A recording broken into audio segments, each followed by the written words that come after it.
Yo, I can't believe it, but we have reached the end of Euphoria for now.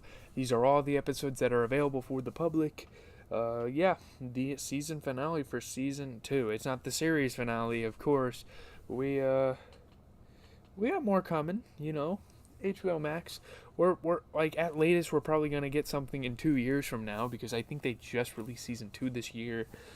Yeah, it's gonna be nice to watch this shit as it comes out and in the next couple of years because each week is going to be an episode instead of me just giving you guys spurs of videos every day. Um, yeah, Lexi's play ends. Some people's roles in the show end permanently. I mean, yeah, we're going to rate this. We're going to look at the plot. We're going to do all that stuff. The bedlam that breaks out during the second half of Lexi Howard's Our Life during Euphoria Season 2 finale is the most beautiful train wreck of theatrical experience I've ever witnessed. And I saw Spider-Man turn off the dark. That's funny that to say that. Shout out to TV Line. I don't know who wrote this article. Kimberly Roots. But Lexi's onstage fantasia and the big feelings it engenders and her sister are nowhere near the most dramatic turns that the season ender takes. So yeah. It's going to be very interesting. Buckle in. We got a lot to reveal. So if you haven't watched this episode, please go watch it before this review. I won't say that again. I probably will.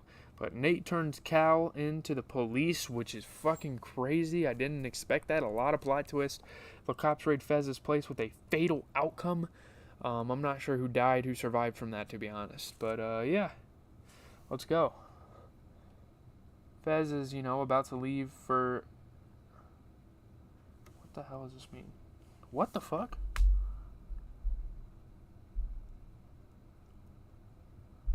Oh, the Celtics assistant coach is going to be working with the Jazz. Okay. Head coach. Fez is about to leave for Lexi's play when he picks up on the looks. Custer and Faye are shooting each other, so he's kind of suspicious. He's like, hold on, what the fuck is going on here? You guys better tell me. Hold on, let me...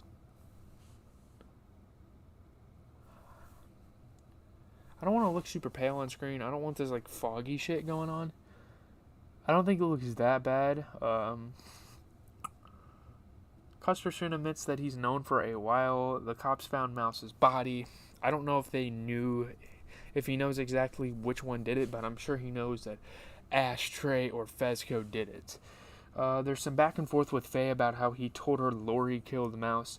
But then Ash puts a knife into Custer's neck before Fez can stop him, and that's that. So Ashtray ends another life. First he kills Mouse, now he goes ahead and kills Custer. Because these guys are trying to fucking snitch, they're trying to cause a fucking ruckus, and Ashtray is not having it. Again, he's a very badass character. He makes some very, very bad, without the ass, decisions in this episode, but I still really admire his character. I think he died. I want to say he died. Who knows? Realizing that someone may be listening in via Custer's phone, Fez puts his hand over the dying man's mouth until he bleeds out. Then making sure Ash and Faye stay quiet as he drops Custer's phone into a half-drunk big gulp in the kitchen. So he wants to make sure nobody can hear what the fuck just happened, and if they did, he wants to turn off the audio and make sure it doesn't surface to the public because that's a freebie for the police.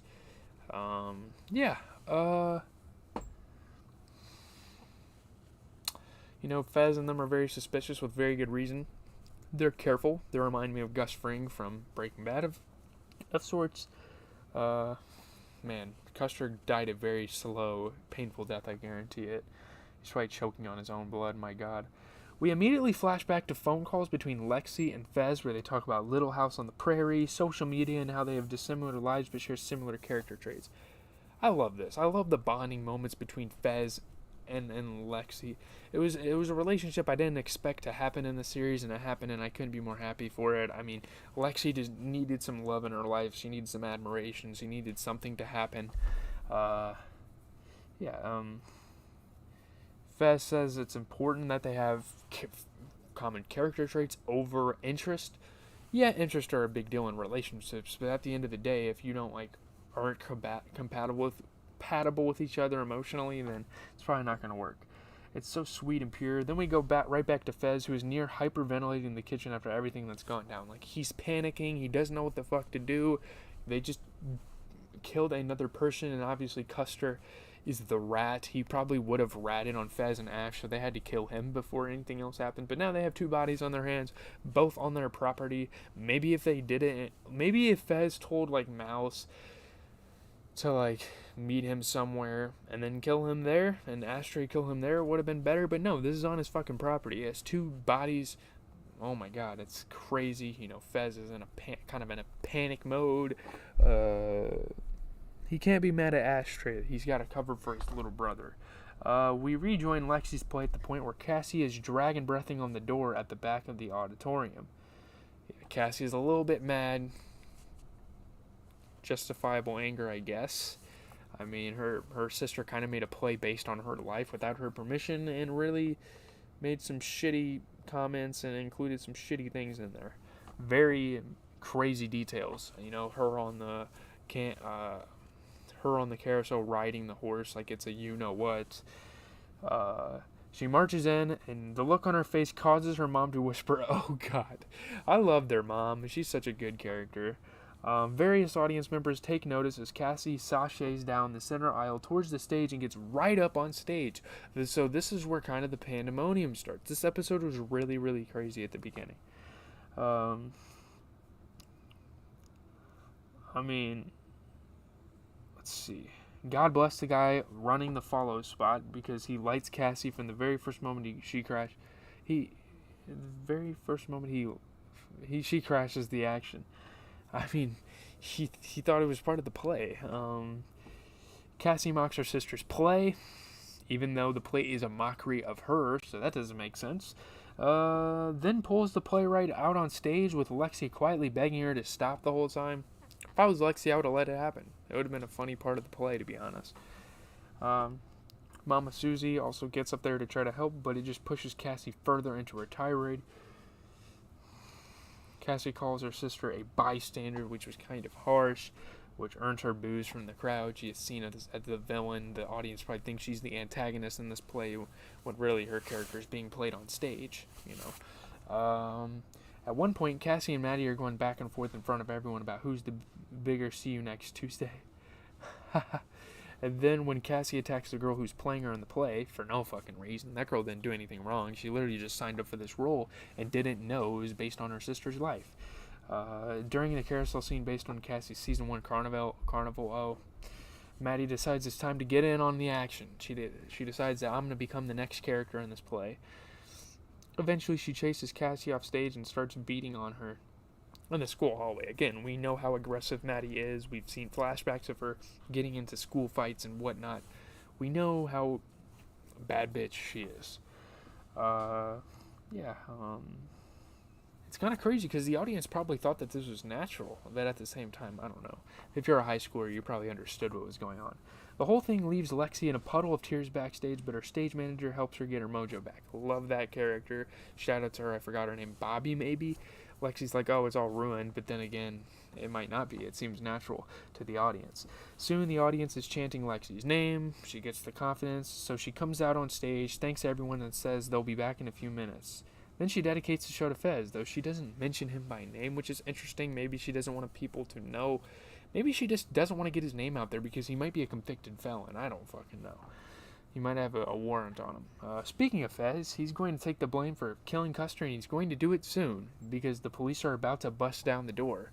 So yeah, a good gesture here to protect his brother, protect his life. You know, Fez has lived longer than Ashtray, so if someone's going to die, it's probably going to be Fez. But I don't think that's what happens here.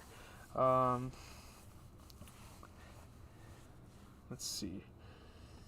He tells Ash to leave, but the boy won't listen. Instead, he piles all of their weapons in the bathroom and prepares to make his last stand. He wants to go out like a badass. He wants to go out swinging and shooting. I mean, Ashtray's not going to go out like a bitch. He's not just going to let the police take him in. You know what I mean? Or they're probably going to kill him because they're raiding the fucking house. When there's a noise at the front door, Fez drops his guard for a moment, which gives Ash just enough time to hit his brother in the head and then lock himself in the bathroom, which I'm sure Ashtray was very forgiving of that, but to go out and do what he was intended to do, he had to do that to his brother, which I don't really agree with. I would have rather seen him in jail and talking on a jail phone and possibly remaining a part of the storyline than going out the way he did. The police bust in and train their sights on Fez, who begs them not to shoot. There's a kid in there, he yells, like, protect the kid. He's got so much life to live, do not shoot at him. Begging Ash to come out. But then Ash hears a flashbang grenade go off. He's so keyed up that he starts shooting through the door and hits Fez in the side. He hits his own brother in the process of shooting back at the police. Very unfortunate, very unlucky situation. So Fez got a gunshot wound. He's laying there while this kind of standoff's going on. Man, this is straight out of like a spy or action movie. I don't know what the hell Euphoria was thinking putting this in, but I love it. The cops return fire and it gets very ugly. Bullets on the walls, people getting hit with bullets. Fez is bleeding heavily on the floor, still shouting for his brother to stop shooting when the kid goes for broke. There are so many bullets, and poor Fez is lying there on the dirty carpet shouting for Ash to answer them. Ash, please stop shooting. I'm sure they'd probably shoot you anyways if you came out of the damn bathroom. But again, Ashtray's not having it. Things get quiet, so an officer opens the bathroom door and shouts that Ash is down. He was faking. He was trying to fake dead so the officers would just pick him up and take him to a hospital or something and evaluate him for that. He sits up and takes down the cop right in front of him, then watches as another officer's laser sight climbs up his face to his forehead. Oh, man, very heartbreaking. This is a very heartbreaking moment in the show. I hate to see this happen to Ash. He got hit in the fucking head. He's dead. He's a little kid. He got shot in the head with a gun. And guys, it's not how you see it in fucking movies. When you get shot in the head with a fucking gun, if you get shot right here, your fucking head explodes. Like, it's not just, oh, bullet hole through my head. No, this, like, depending on what the gun is, of course, maybe if it's not point blank, then it's not going to explode. But your head's probably going to split open. It's hard to survive a gunshot wound to the head. I didn't like him taking down the cop in front of him. That was fucking stupid. He should have kept the gig going. A barfed Fez hears the final shot and knows what happened. He has lost his brother Ashtray, who he's tried to protect for so long and has failed. Now let's check on Rue. She tells us that a few days earlier she went to see Elliot. She said he might have accidentally saved her life, which maybe he did, confessing to her mother that she was still doing drugs. When he asked, she says she's not currently doing any drugs. She hasn't talked to Jules yet. I think that one's going to take me a little longer. She says with sadness she can't really get over what's happened between them. So, I get it. Saying it with sadness. Then he sings her a song accompanying himself on the guitar. Actually, Dominic Fike, who plays Elliot in the show, actually released this song. And it was a really cool moment in the show. The tune, which has a refrain, I hope it was worth it in the end, brings tears to Rue's eyes. It was a very emotional moment on the show. At the end, she tells him she likes it. She likes it. She's like, yeah, that made me feel better about myself. It made me sad, but at the same time, it made me come around to things. He wonders if they can still be friends, and when she points out that he was the one who said they're not good for each other, he says he still thinks that, but they can still be friends. Just because you're polar opposites doesn't mean you can be friends, which kind of contradicts the whole Fez and Lexi situation. Later, we see her call Lexi and tell her that her play, which included a scene based on Rue's eulogy for her father, was good. And it helped her kind of reflect on what's happened in her life. You know, Rue was one of the only characters out of everyone that took it in a positive light. Rue winds up coming over and tells her friend, I've been through a lot and I don't know what to do with it. You've been through a lot and you do know what to do with it. You've been through a lot and you're going to put it in a play. I don't know how to express myself in that way, on that scale. Seeing the play meant the world to me, Rue adds. It's crazy. They share how much they miss their fathers and all of the other complicated emotions that go along with it. I couldn't relate. I'm glad that I can't relate, but Rue guesses that Lexi's dad, who's an addict, loves you a lot more than he loves himself. That is very fucking true. Yeah. But then admits that's probably not much comfort. Probably didn't make it much better. They both cry. They have this moment together where they vent to each other. And then Rue scoots over next to Lexi and hugs her close. So this kind of signifies them kind of reigniting an old friendship from when they were kids. They relate on the same issues that happened in between the time that they were in preschool and now that they can relate over and be friends about and bond over. That scene is also the final one of our life. Don't think about the sequence of events too hard because this show sure didn't. And the curtain comes down as the audience gives Lexi and her cast a standing ovation. Fantastic play by Lexi. Great imagery. Great connection to the real world. I loved it. In the ladies' room, a beat-up Cassie tells Maddie that she and Nate have broken up. Don't worry, Maddie says, by the way of comfort, warning, this is just the beginning. She's advising her. She's been in a relationship with Nate. She's like, this isn't going to end for you. And as everyone clears out of the auditorium, Jules sits down next to Rue and tells her that she loves and misses her. So this is Jules kind of making contact with Rue for the first time in a while.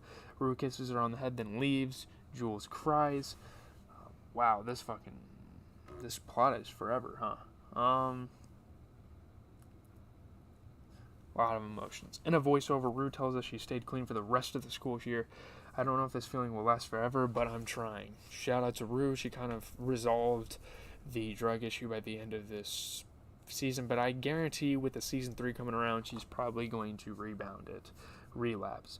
Elsewhere, let's get to Nate. Nate loads his gun, drinks some beers, and drives to the construction site for one of his dad's homes, where Cal is having a little get-together with some half-dressed friends, some of them gay males, some of them regular males. He's got some weird friends, but I'm not going to talk about that. We both get off on hurting people. He asks if Cal's happy. I'm figuring it out. The older man responds. He's kind of getting used to his surroundings, getting used to a new situation, not being around his family and whatnot. Nate is angry that Cal blew things up and then left. So he just confessed all these shitty things and fucking dipped out of there like nothing happened. He was drunk, but yeah. He says he found Cal's sex videos at 11 years old and starting having nightmares that his father was fucking him like he was fucking them. Crazy, kind of confesses his feelings towards his dad, and I don't think Cal knew that he found his porn videos that early. Right around then, everyone whose last name isn't Jacobs hustles it right out of there, so we have a Jacobs to Jacobs moment. Cal says he's messed things up, but he loves his son and should have kept him safe. I don't want your apology, Nate says, pointing the gun at his dad's torso. I just want revenge. Kind of some badass shit right there by Nate, I'm not gonna lie. This is where I can like Nate, getting back at his dad. His dad rubbed it off on him. I think Nate's gonna be a really good person in season 3. But yeah. Then he pulls a thumb drive out of his pocket. Cal asks what's on it. Everything, he says, as police lights start to flicker outside, so he pretty much has the evidence to bust his father. Cal begs his son not to do what he's planning to do, but Nate tells him that he's never going to change, so he turns the evidence in. Then the teen walks to the door, allows 3 cops to enter, and watches as they arrest Cal. Booyakasha, mic drop moment. That's how we end off season 2. Fantastic. I think we're going to get the next season here in a couple years, but for now, I'm just enjoying this. I loved this. I love Nate getting revenge on his father. His father seemed like the soft-hearted guy out of everyone. But then when we found out his secrets, it was like, man, this guy's a bad person. He just tries to hide it. But